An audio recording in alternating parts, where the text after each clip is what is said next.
Talagang inano na po, no. Tapos dito sa may sa may strand sa mga bayan. Yan. Ganun na po. Ang ginagawa nila, naglalagay pa rin sila ng formas mga bayan, yung pinakataas, para sa ganun ibuhusan na nila. Hapon pa po yan ng naglalagay sila. Hanggang ngayon ay naglalagay pa rin sila. At malamang ay isabay na po dito sa buhos ng bukas, o kaya mamayang gabi ay magbubuhos na po yan sila.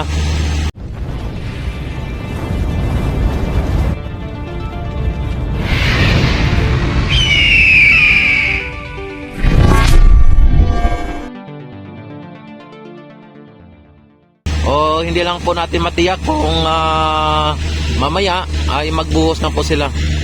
Pagka natapos na po na malagyan o maano na po yung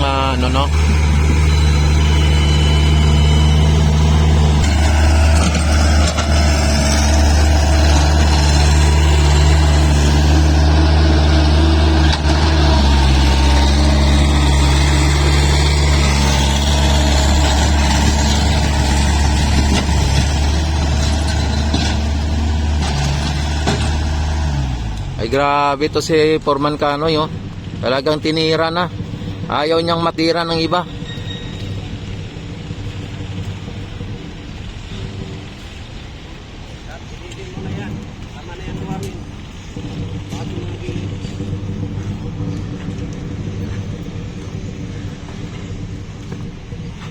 At dito sa may sa may kabila nag-ano na yung dragon, ba yan?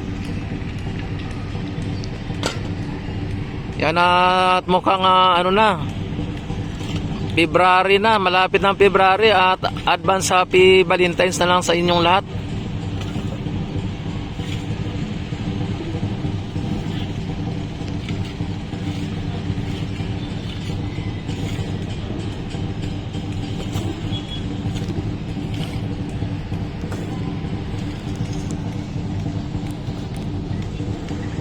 Yan, talagang dito mga bayan, sa ngayon ay hindi lang hindi lang makapunta ng diyan sa may construction site diyan sa may Maestranza, dahil nagmamadali na sila diyan.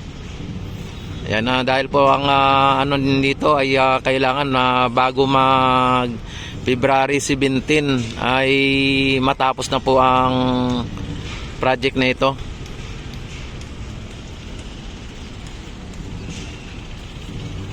Ang naman dito, ayan si Kuya nag ng drainage dito. Inaayos na niya ang drainage dito kasi linagyan ng drainage para sa ganon kung uulan ay hindi dito, hindi mag-stuck o mag-stagnant ang tubig ulan.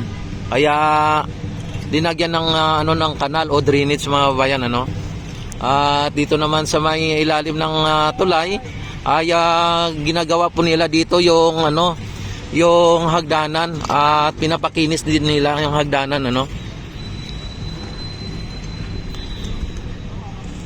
Tapos yung mga dito, mga poste, ayan. Dito pinapakinis nilang hagdanan dito. Sir, shout out. Shout out, Bagong Silangan. Okay, sa Bagong Silangan, yan Kap Willie Sara. Alin, idol? Kap Willie Sara. Kap Willie Sara. Sara. Kara. Ayan, Willie Kara. Ayan. Ayan mga kababayan, pinapaganda po nila dito yung yung hagdanan para sa ganon pag may mga namamasyal. Ang iba sigurado pag open na to ay ang iba dito yan uupo sigurado, kasi yung mga estudyante pagka namamasyal dito dyan sila nakaupo sa may hagdanan na yan. At kailangan lagyan dito ng trash can o basurahan para sa ganon ay kapag nagano sila dito ay hindi sila magtapon sa Ilog Pasig. Nakita naman ninyo ang Ilog Pasig ay unti-unti na pong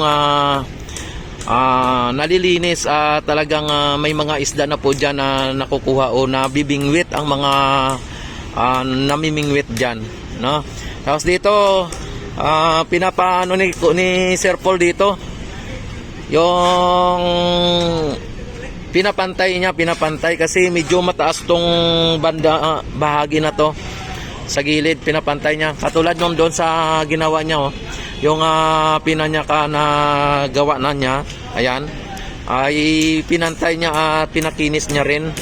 Yan yan, nakita naman ninyo. Medyo tapos na po nila dito sa may banda rito. Yan, ang hagdanan dito ay medyo na tapos na siya. Na ano na po nila, napakinis na po nila dito. Tapos yung galyon doon ay nailipat na. Ayan, at yung mga ano na lang dito mga bayan, yung mga ilaw ay hindi pa 100% na ilagay yung mga ilaw, pero nilalagayan po nila yung may mga PVC na mga orange na yan na nakikita natin, ay may mga ilaw pa po yan, kailangan ilalagyan pa ng ilaw. Tapos ito mga lampos mga babayan ay umiilaw na po ito. Na po ito, operational na po ito. Ibig sabihin, may mga kuryente o may mga konektado na po siya. Connected na siya sa may current na po siya. Yan, anytime na pailawin nila ay ilaw na po yan. Yan, at nakita naman ninyo mga bayan ay lalo pang pinaganda ang Plaza Mexico dito sa may Intramuros Binondo Bridge. Yan, at dagdagan pa ng extension ng esplanade ng Maestranza area. Yan, at iabot pa po yan o lagpas pa po yan sa may Port Santiago, na kung saan ay dyan ikinulong si Dr. Jose Rizal. At makikita mo ang kanyang mga mga gamit.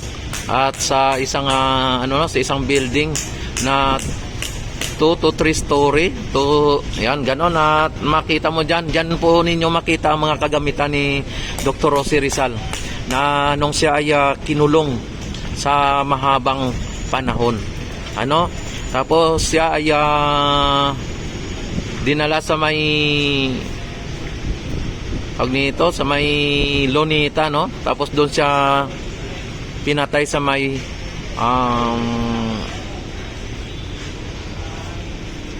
Lunita, at doon sa Linibing din, ayan, sa Bagong Bayan mga bayan, sa Bagong Bayan doon sa Binaril, at doon sa may Lunita, sa may Bagong Bayan mga bayan, yung dati ay Bagong Bayan ng doon may mga makikita kayo doon na rebulto na pina-firing squad siya mga bayan, nakatalikod pa siya. Pero ang katotohanan mga bayan, ayon sa mga kwento o ayon sa mga nagsasabi na si Dr. Jose Rizal ay hindi namatay on the spot nung siya ay binaril doon, at nakaligtas po siya. Nabuhay siya mga ilang taon pa.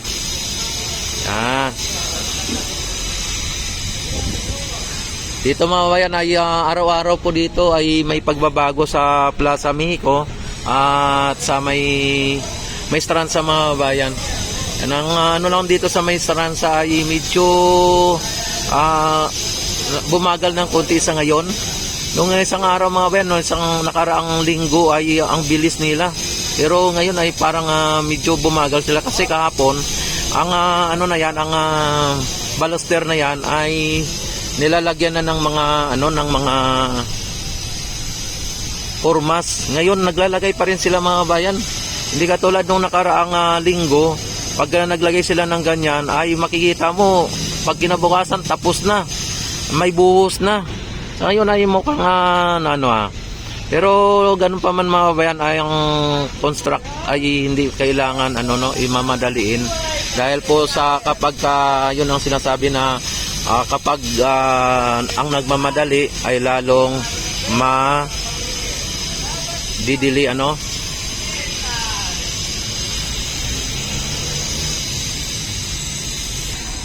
Ito yung yung upuan dito sa ilalim ng tulay mga kababayan. Ayan, ay okay na po. Ano na po siya? Ganyan na lang po siya. Tapos yung dito sa may gilid, may upuan dito, yung pinaka dito, yung doon, no? Ay nakita natin tinatakpan po, no? Tinatakpan. Kasi nga po, para hindi po siya madumihan, katulad niya, no? Yan. Tapos yung mga halaman mga bayan, ito makita ninyo ang halaman mga bayan, ang ganda. Kapag ito ay yan, kapag ito ay lumago na yung halaman mga bayan, ang ganda na nito tingnan. Yan, maganda to tingnan mga bayan pagka ito ay na siya, yung lumago na po, buhay na po yung mga halaman. Pagka kumapal na po yung halaman ay makita nyo ang ganda dito. At kapag halimbawa upuan mo dito ka upo, ay talagang komportable ka po dito kapag gano'n ito. Ang ganda na mga bayan, talagang po yung yung halaman. Tapos dito ay binalik na po yung dahil po sa linagyan ito ng drainage mga bayan. Yan, linagyan ng drainage. Yan, at maglalagay na po sila ng maglalatag na po sila ng steel matting. Yan, na po sila, lalatag na po. Ayun, shout out tayo doon. Ayan, nilalatag na po nila yung dito, yung steel matting. Yan, steel matting ang tawag nila dito, kaya nakikitawag na lang din po ako ng steel matting, no? Yan, at sila po ang nakakaalam kung ano po ang niyan, ang pagtawag diyan. Kaya kung ano ang sinasabi nila, yan. Kahit sabi nila, halimbawa, kahit na imali nila yung pagtawag nila o sabihin nila sa akin, nasa kanila nang po, at yun din po ang sasabihin ko. Kaya nagano lang po ako, babase lang po ako sa mga sinasabi nila. Kaya ganon.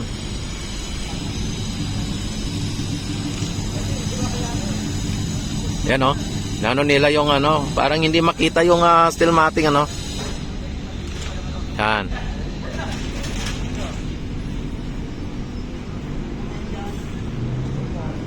Yan, dito nila linalagay,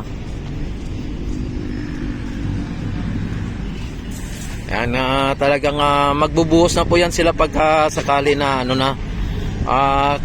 kaya nakita ninyo pinapantay na nila o pinapatag na nila yung buhangin dito.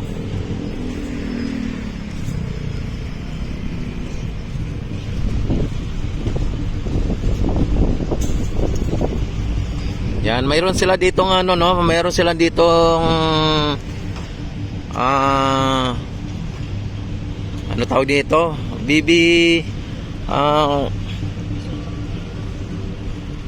Pison. Yan, BB pison, ano ba tawag dito? Yung parang lang sa portable lang siya mga bayan. Pero niyan kaya niyang isiksik ang katulad nito. Kaya bago nila siguro BB pison pa nila siguro. Yun nila ng ganyan, Nagano yan so sinisiksik niya yung mga buhangin.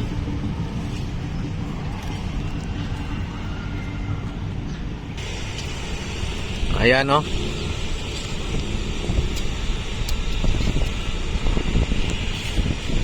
Ayan, talagang na po dito. Kaya inaayos po yung dito, yung nila kuya dito. Inaayos nila, tinatanggal nila yung mga bato-bato, ganyan. At yung mga malalaking bato, tinatanggal nila. Para ang matira ay mga buhangin na lang na katulad niyan. Tapos lalagyan nila ng steel matting na yan. Pagkatapos ay buhusan. Yan, mamaya ay bukas daw ang ano nito, ang buhos dito bukas. Ayon kay Foreman.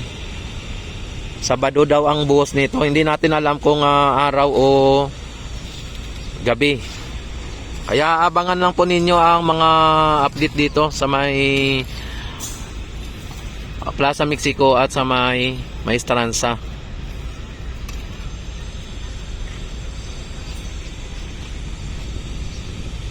Ayan. Pagka linalagyan po ng ganyan mga bayan, ay ready to ano na po yan, ready to buhos na po yan. At yan po ang ano niya, indikasyon o yan ang pa yung ano niya na yung nagpapahiwatig na bubuhusan na po.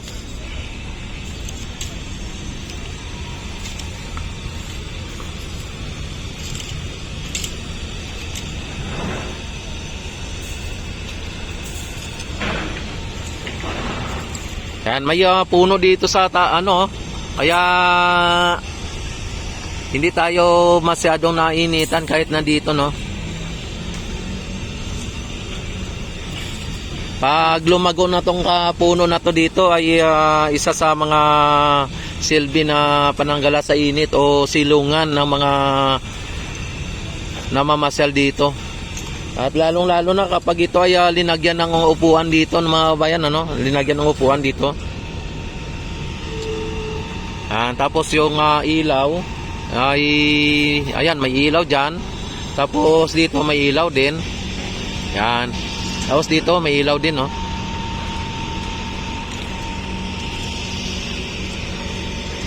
Yung crane mga bayan, no, linipat na naman doon sa may loob, sa loob. Talagang nandoon na po yung crane. Yan, at mukhang nagpapahiwatig na hindi na siya muna kailangan sa ngayon dahil wala pa namang ibabaon na mga pilote.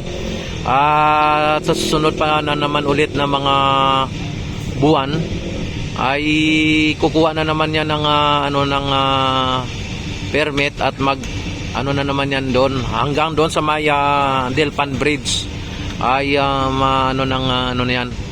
Tama-tama yan mga bayan, pagka natapos na po ito, open to public na tong Maestranza area at magumpisa na naman sila ng construct doon sa may Port Santiago area din, ay mas malapit na kasi pwede na tayo makapag update doon at doon na tayo sa dulo, pwedeng makapag live o makapag videos, ano, o makakakuha ng update.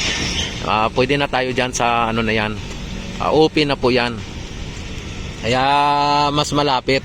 Yan, dito may ano dito ng bako.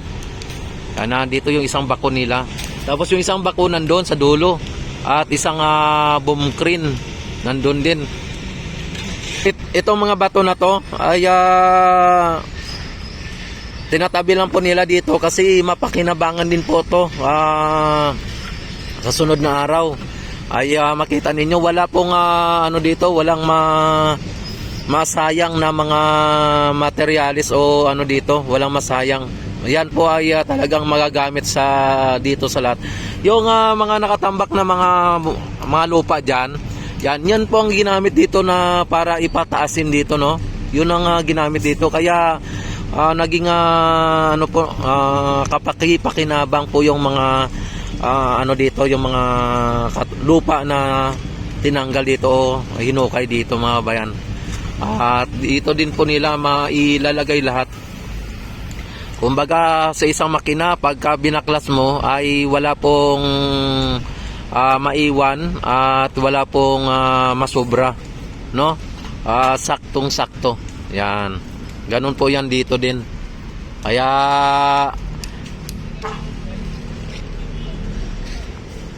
kapaki-pakinabang po lahat-lahat ng nandito, no. Yung mga ano nila.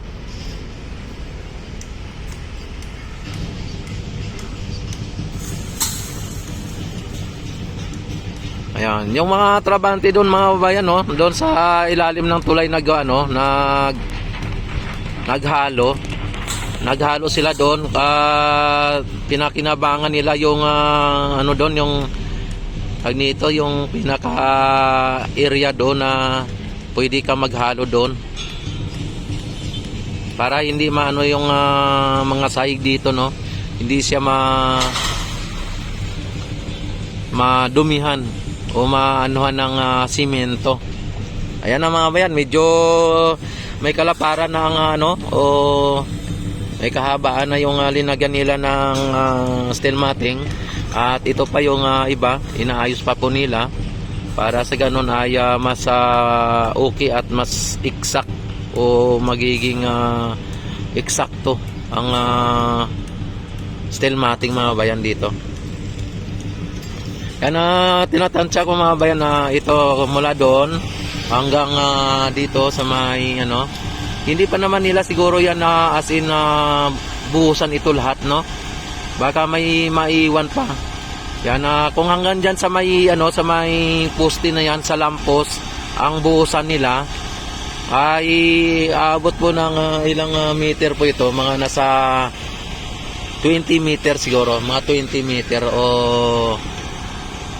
30 meter mga bayan. Ipagpalagay lang po natin ng mga 30 meter, mga 30 meter ay medyo mahaba na rin, no.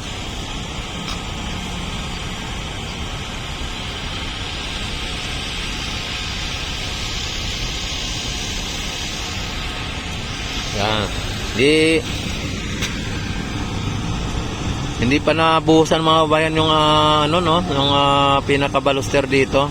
Pero ayan mga bayan, inaano na po nila, linalagyan na po nila ng formas para sa ganon buhos na lang ang kulang.